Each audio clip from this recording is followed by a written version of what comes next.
हमारे समक्ष है दुर्ग संसदीय क्षेत्र से विजय बघेल जी।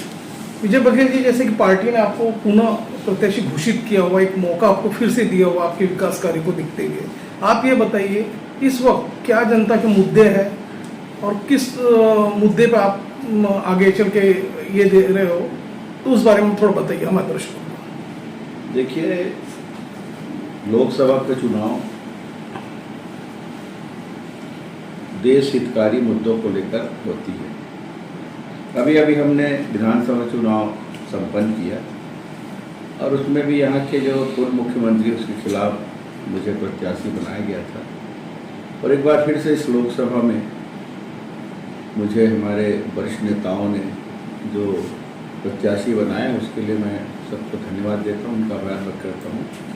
और जो देश के मुद्दे हैं, पूरे देश के अनेक प्रकार की, चाहे रक्षा के मामले में हो, चाहे इंफ्रास्ट्रक्चर के मामले हो, चाहे नागरिकों के बहुत सारे हित के लिए योजनाएं बनाने की बात हो, चाहे किस स्तर पर ये देश विश्व के शिखर पर आगे बढ़ रहा है और इनके मान सम्मान और आत्म स्वाभिमान को कैसे हम आगे बढ़ाने, उन सभी मुद्दों को लेकर लोकसभा चुनाव होता है और उन सभी मुद्दों को लेकर ही हम जनता के बीच में जा रहे हैं। आपने 5 साल पहले जो आशीर्वाद दिया था, इन 5 सालों में हमने क्या किया, और उससे पहले भी 2014 में जब भारतीय जनता पार्टी को आशीर्वाद पूरी जनता ने यहाँ दी थी हिंदुस्तान की, और माननीय नरेंद्र मोदी जी उस समय इस देश के प्रधानमंत्री बने।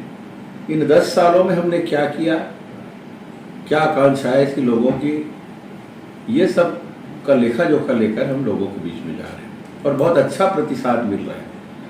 लोग वाकई में आत्मीयता से फिर से एक बार माननीय मोदी जी को प्रधानमंत्री के पद में बिठाने के लिए आतुर हैं।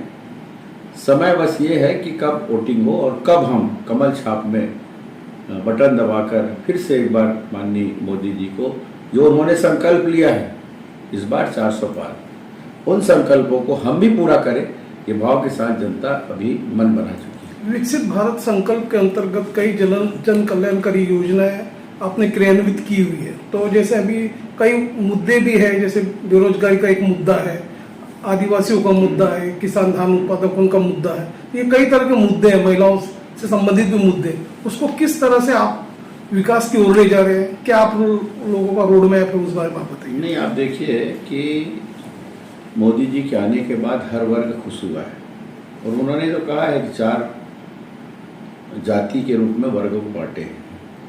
एक युवा को जाति मान के, एक महिला को जाति मान के, एक गरीब को जाति मान के, और इस रूप में माननीय मोदी जी ने काम शुरू किया। और अभी बोले कि मेरा 140 करोड़ जो यहाँ के लोग हैं वो मेरा पूरा परिवार है। अब जब कोई व्यक्ति किसी को, मैं आपको अगर परिवार मानूं तो मेरे मन में बात होगी कि मैं आपके हितों की रक्षा करूं, आपको मुझसे क्या आवश्यकता है, उस आवश्यकताओं की पूर्ति के लिए मैं मेहनत करूं, काम करूं। तो जब मोदी जी ने पूरा 140 करोड़ भारतवर्ष की जनता को अपना परिवार माना है, तो उनके मन में ये भाव है कि मैं जनता को जो मेरे से अपेक्षाएं हैं एक परिवार के सदस्य के रूप में, उन अपेक्षाओं को उनका पूरा करूं, चाहे महिला बहनें हो, चाहे युवा हो, चाहे गरीब हो, चाहे किसान हो। और इस दृष्टिकोण से हमने देखा है कि किसानों के हित में कितने नित नए योजनाएं बन रही है, जिसका लाभ किसान भाई ले रहे हैं।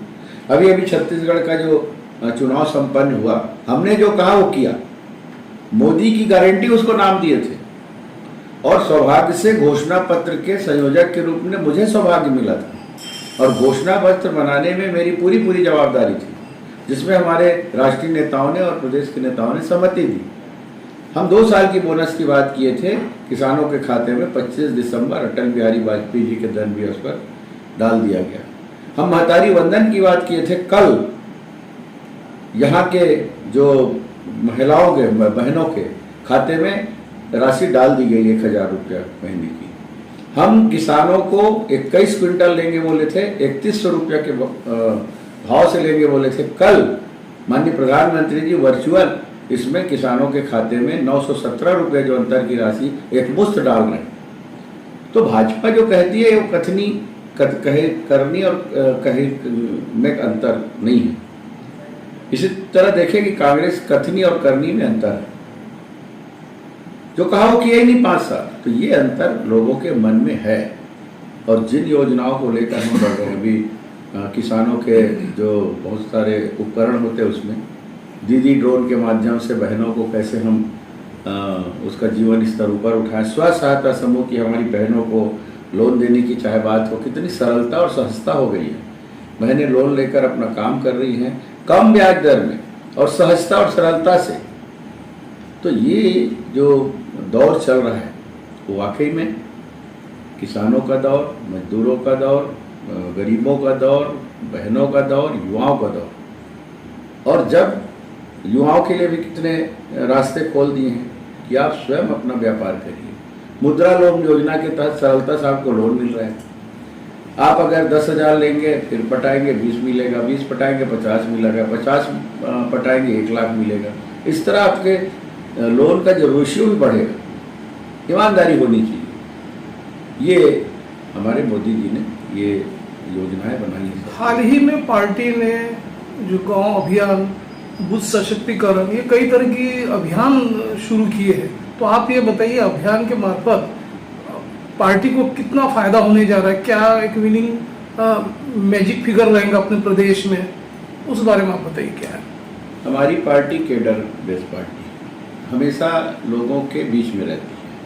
और जो राष्ट्रीय स्तर की जो कार्यक्रम आते हैं और प्रदेश स्तर के माध्यम से हम जिला तक और मंडल के माध्यम से बूथ स्तर तक, तो ये प्रक्रिया हमारी चलती है और बूथ के माध्यम से जन जन तक वो कार्यक्रम जाए और उसी में हम लगे रहते हैं। जिन जिन बातों का आपने उल्लेख किया वो सतत चलने वाली हमारी प्रक्रिया है।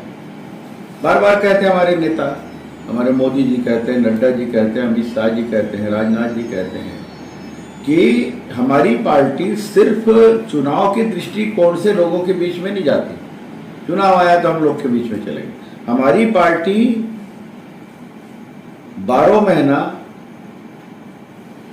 24 घंटे लोगों के बीच में रहती है और जब चाहे तब लोग अपनी आवश्यकताओं के लिए, अपने कुछ सेवा के लिए हमारे भारतीय जनता पार्टी के कार्यकर्ताओं को वो आदेश कर सकती है। ये हमारी पार्टी है।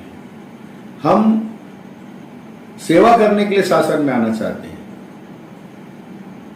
शासन करने के लिए शासन में नहीं आना चाहते। सरकार बनाने के लिए हम नहीं है, सरकार बनाने के लिए सेवा भाव से हम सरकार बनाना चाहते हैं। ये हमारा मूल मंत्र है और उसी भाव से हमारी पार्टी काम करती है।